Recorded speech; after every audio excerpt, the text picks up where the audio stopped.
السلام عليكم ورحمة الله وبركاته. حبايبي طلبة وطالبات الصف الخامس كونكت 5، اهلا بكم حبايبي. عاملين ايه؟ يا رب تكونوا كلكم بخير. فيديو النهارده ان شاء الله هنحل في امتحان مهم جدا جدا، لامتحان نصف العام بنفس مواصفات ورقة الامتحان. هجمع لكم الامتحانات كلها في قائمة تشغيل هتلاقوها على القناة، هسيب لكم الرابط بتاعها في صندوق الوصف اسفل الفيديو وكمان في اول قائمة المثبت. عايزاكم تركزوا معايا كويس قوي، تكبروا الشاشة وتعلوا الجودة علشان نشوف كويس، ويلا بينا نبتدي على طول. طبعا حبايبي زي ما احنا عارفين ان اول سؤال هيجيلنا في الامتحان ان شاء الله هيقول لك listen and circle the correct answer from A B C D. بنعمل ايه؟ بنقرا الاسئله كلها كامله على بعضها، نفهم معناها كويس علشان لما نسمع نص الاستماع نكون مركزين على الاجابه على طول، وكمان نجاوب واحنا بنسمع نص الاستماع علشان لما يتعاد علينا المره التانية نراجع الاجابات اللي احنا حليناها. فعايزاكم يلا تدربوا نفسكم معايا، يلا نقرا الاسئله مع بعض. بيقول لي ايه؟ نمبر 1 بيقول لي هدى is bad at playing ايه؟ هدى سيئة في لعب ايه؟ فوتبول كرة القدم، باسكت بول كرة السلة، تنس ولا هاند بول؟ نمبر 2 بيقول لي علي is هدى's ايه؟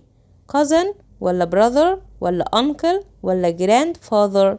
نمبر 3 بيقول لي هدى lives in، هدى بتعيش فين؟ كايرو، أسوان، لوكسور، ألكسندريا. نمبر 4 بيقول لي هدى is good at making ايه؟ يعني هدى كويسة أو شاطرة في عمل ايه؟ كيكس ولا رايس ولا ميت ولا فتة؟ تعالوا بقى نسمع نص الاستماع، ركزوا كويس وانتوا بتسمعوه، حاولوا تجاوبوا وانتوا بتسمعوني وبعدين نراجع الإجابة الصحيحة مع بعض. فبيقول لي ايه؟ I am هدى. I am 12 years old. I live in Cairo. I am good at playing tennis and making cakes. I am bad at playing handball. Ali is my brother. He is 14 years old. He is good at playing volleyball, but he is bad at helping me in the kitchen. يا رب تكونوا جاوبتم انتم. تعالوا بقى نراجع الإجابة الصحيحة مع بعض. نمبر 1 بيقول لي هدى is bad at playing ايه؟ هدى سيئة في لعب ايه؟ فوتبول ولا باسكت بول ولا تنس ولا هاند بول؟ هي طبعا قالت I am bad at playing handball، يبقى هاند بول. نمبر 2 بيقول لي علي is هدى's ايه؟ طبعا كان أخوها فنقول علي is هدى's brother. نمبر 3 بيقول لي هدى lives in، كانت بتعيش فين؟ طبعا قال لي in كايرو في القاهرة. نمبر 4 بيقول لي هدى is good at making ايه؟ كانت شاطرة في صنع ايه؟ طبعا قالت making cakes، في صنع الكيك.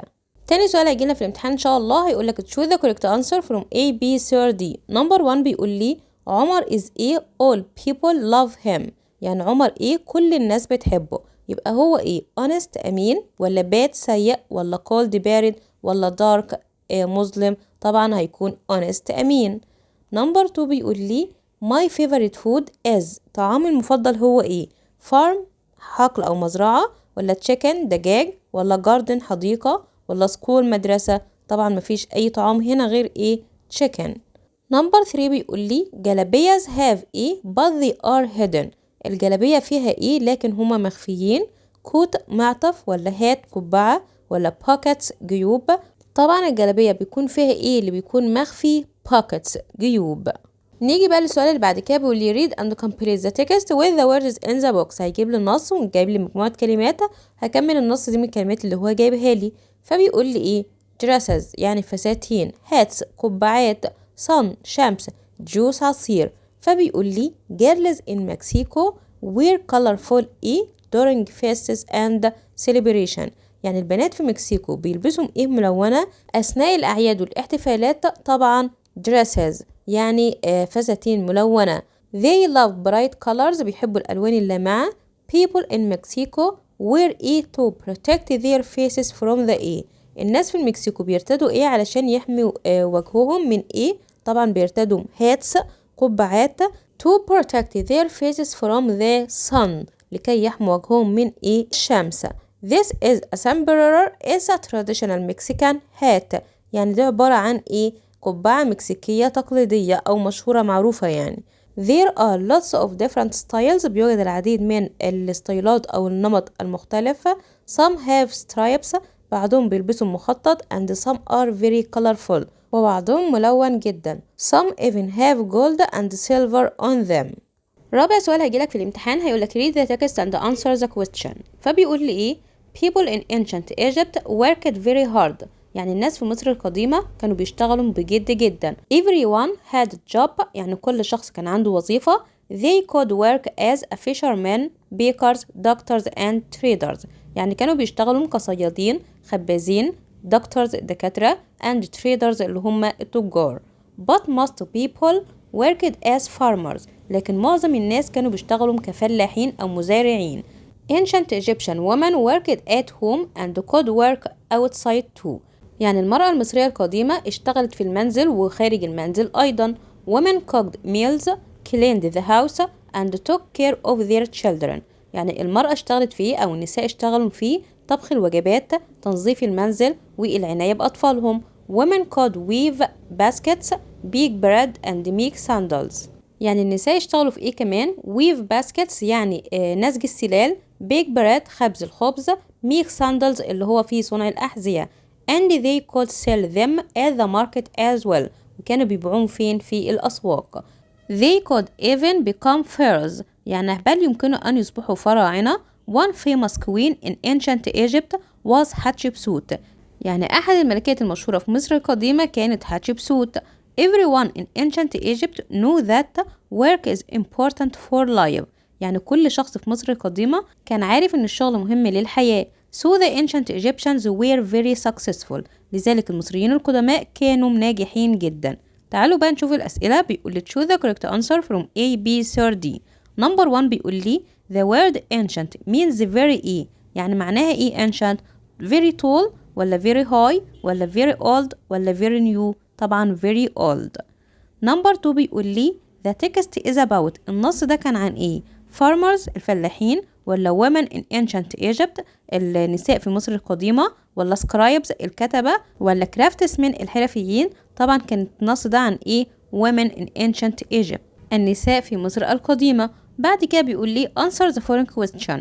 number 1 بيقول لي where did women work in ancient Egypt، أين عملت المرأة في مصر القديمة؟ قال لي هنا في ثالث سطر Egyptian women worked at home and could work outside too، يعني كانوا بيشتغلوا في المنزل وفي الخارج أيضا. number 2 بيقول لي what did everyone in ancient Egypt know، يعني كل شخص في مصر القديمة كان عارف إيه؟ قايل لي هنا في السطر اللي قبل الأخير everyone in ancient Egypt know that work was very important for life، يعني الشغل مهم جدا للحياة. number 3 بيقول لي who was Hatshepsut، مين حتشبسوت دي؟ قال لي هنا حتشبسوت ايه؟ one famous queen in ancient Egypt was حتشبسوت، يبقى أقول حتشبسوت was one famous queen in ancient Egypt. خامس سؤال هيجيلنا في الامتحان إن شاء الله هيقول لك put the words in the correct order to make sentence، سؤال ترتيب. number 1 بيقول لي the supermarket what boy did you eat، طبعا ده سؤال بنكونه ازاي؟ أداة استفهام، فعل مساعد، فاعل، فعل أصلي، التكملة. أداة الاستفهام عندي what، فين الفعل المساعد؟ did، فين الفاعل؟ you، يبقى what did you الفعل الأصلي buy نكمل at the supermarket، يبقى تاني what did you buy at the supermarket، يعني ماذا اشتريت من السوبر ماركت؟ number 2 بيقول لي studying يذاكر was 10 p.m. he ate yesterday، فبيقول لي ابدأ لي. هنبدأ طبعا هنا مش عامل له خط تحت الكلمة اللي هنبتدي بيها، هنبتدي بالكلمة اللي بادئة بكابيتال letter اللي هو subject pronoun he، ضمير الفاعل he. طيب جملة عادية بكونها ازاي؟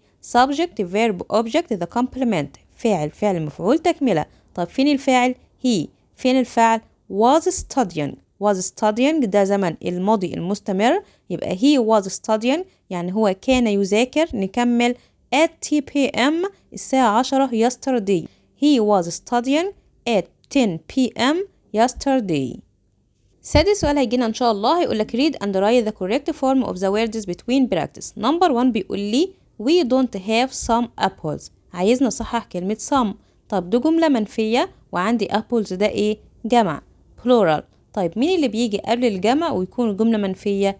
any، يبقى any بتيجي في الجملة المنفية وفي السؤال، أما some بتيجي في الجملة المثبتة وفي العرض والطلب. يبقى هنا هنقول ايه؟ we don't have any apples، يعني ليس لدينا أي تفاح. number 2 بيقول لي I go to the bedroom to sleep in، ينفع نقول to sleep in ولا نقول to sleep؟ طبعا to sleep. ليه؟ لأن to بيجي بعدها الفعل في المصدر من غير أي إضافات، فنقول sleep. ذهبت للسرير لكي أنام. سابع سؤال هيجيلك في الامتحان إن شاء الله يكون punctuate with the following. نمبر 1 بيقول لي يارا is good at playing basketball. طبعا الواي كابيتال ده في بداية الجملة، وجملة عادية خالص بنعمل ايه؟ فول ستوب في نهاية الجملة. نمبر 2 بيقول لي what was the weather like last weekend. طبعا ده سؤال هنعمل ايه؟ W كابيتال في بداية السؤال وكويستشن مارك في نهاية السؤال. تامن سؤال هيجينا في الامتحان هيقولك write a paragraph of 30 words using the following guiding elements. عن ايه؟ healthy food، وطبعا الموضوع ده مهم جدا وبيتكرر كتير. عن الطعام الصحي vegetables خضروات وفروت فواكه، فعايز نستخدم الكلمتين دول. فهنقول ايه؟ I like healthy food. انا بحب الطعام الصحي. I always eat vegetables and fruits. يعني انا دايما باكل خضروات وفواكه. Mom cooks healthy meals. يعني ماما بتطبخ الطعام أو وجبات صحية. She cooks chicken and rice for lunch. يعني هي بتطبخ إيه؟ دجاج ورز للغدا. We eat bananas and grapes for dessert. يعني بناكل الموز والعنب كتحلية. وبس كده حبايبي يكون فيديو النهارده انتهى. اتمنى تكونوا استفدتم. لو عجبكم الفيديو ما تنسوش تدعمونا باللايك. لو عايزين الاسئله PDF ادخلوا على جروب التليجرام، هسيب لكم الرابط كلها في صندوق الوصف اسفل الفيديو. لو حابين تتابعوني اكتر في سلسله المراجعه النهائيه وحل اهم الامتحانات المتوقعه باذن الله لامتحان نصف العام، اعملوا سبسكرايب للقناه، كمان فعلوا زر الجرس على الكل عشان يوصل لكم اشعار بكل فيديو جديد بينزل ان شاء الله. اشوفكم الفيديوهات القادمه، والسلام عليكم ورحمه الله وبركاته.